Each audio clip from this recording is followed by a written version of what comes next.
nous allons vous parler du film Le Dictateur de Charles Chaplin, acteur et réalisateur très connu du XXe siècle.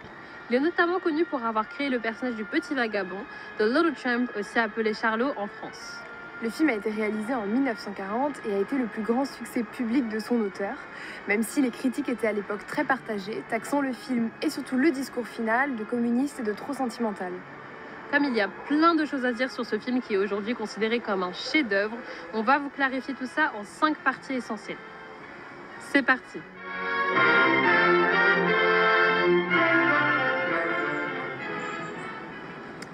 Point numéro 1. La jeunesse du film.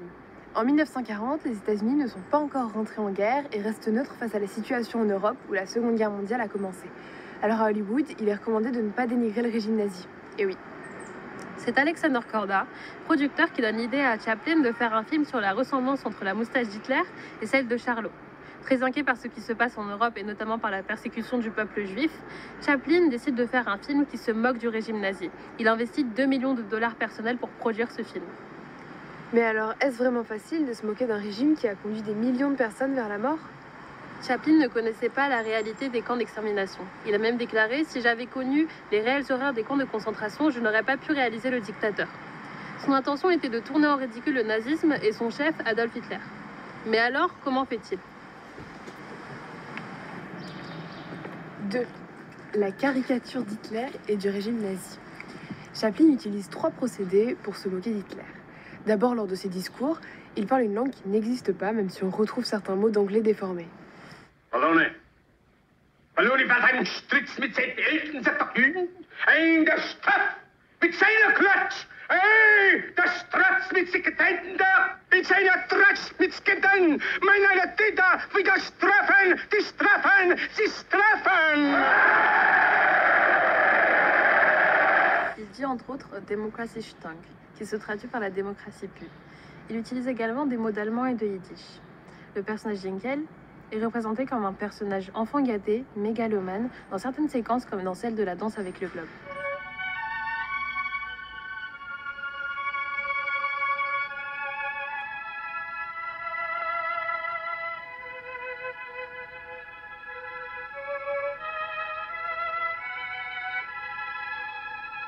Tout le burlesque du personnage se retrouve dans les gags. La chute du début,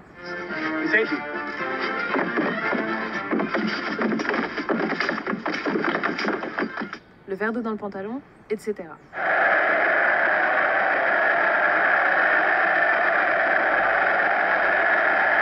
Pour parodier la mégalomanie du régime, Chaplin a vu Le Triomphe de la volonté, un film de propagande nazie réalisé en 1934 par Leni Riefenstahl. Il s'est inspiré des symboles nazis et de leur folie architecturale, symétrie extrême, symboles comme l'aigle ou la double croix pour remplacer la croix gammée. En anglais, tout double cross signifie trahir. C'est pour ça que Chaplin utilise la double croix comme emblème du régime. 3. Le montage. Chaplin divise son film en 2 lieux principaux, le ghetto et le palais Dinkel. À part pour la longue séquence du début qui se déroule durant la Première Guerre mondiale et qui est un remake de Charles au soldat, tourné en 1918. Tout le reste du film est symétrique, en montage alterné. Le montage alterné au cinéma, c'est lorsque 2 actions se passent au même moment.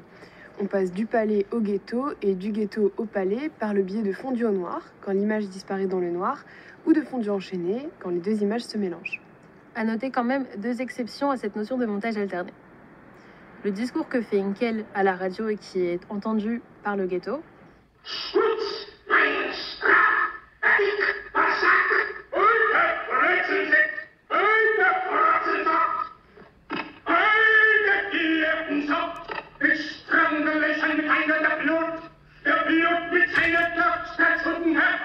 Et le personnage de Schultz, le commandant, qui est un lien physique entre le ghetto et le palais, puisqu'il passe de l'un à l'autre.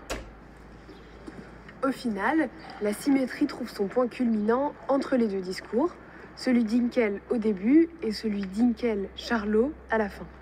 Sehen, der Arien und na, das Schuten.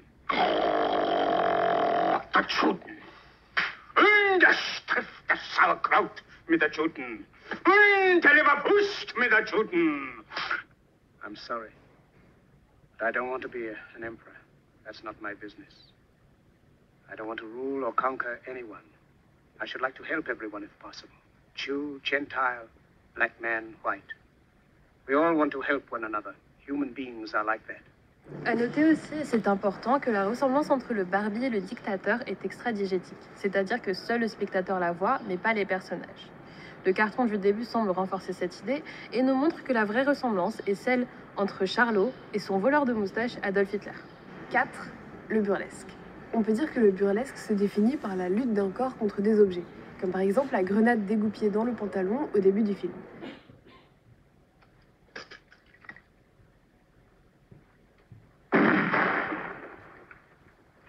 Hey, this is no time to scratch.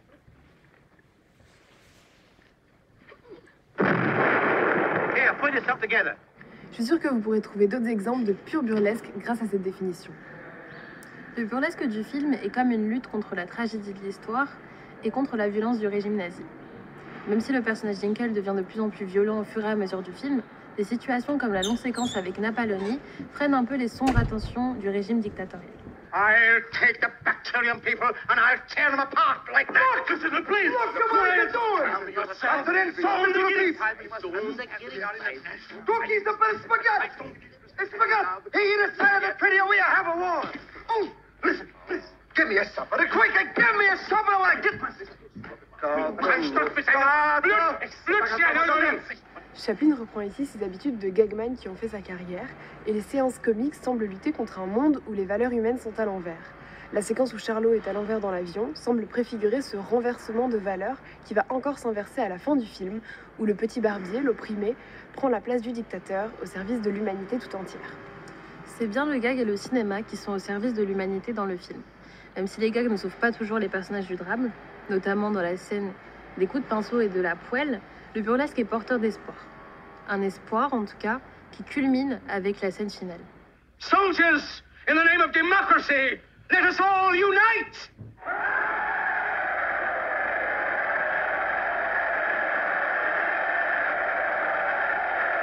« 5. La mort de Charlot.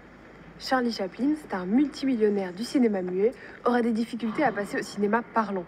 Dans les lumières de la ville, il n'y a pas de dialogue, et dans les temps modernes, Charlot ne parle pas encore. Dans Le Dictateur, Charlot, au regard de l'histoire qui se déroule, est obligé de prendre la parole. Et son personnage du petit vagabond dévore littéralement Inkel en le montrant colérique, puéril et en l'entraînant dans une cascade de caca. Charlot devient Inkel et se venge de l'histoire dans son discours final. Le personnage du petit vagabond se mue en un nouveau personnage et laisse définitivement derrière lui son aura et son incroyable succès.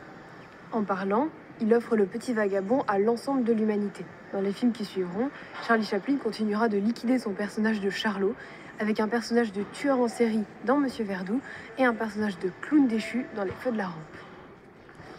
Voilà, on espère que cette vidéo vous aura aidé à mieux comprendre le film et on a une question pour vous. Alors, que signifie to double cross? Facile, on a déjà répondu. Allez, à bientôt dans une nouvelle vidéo.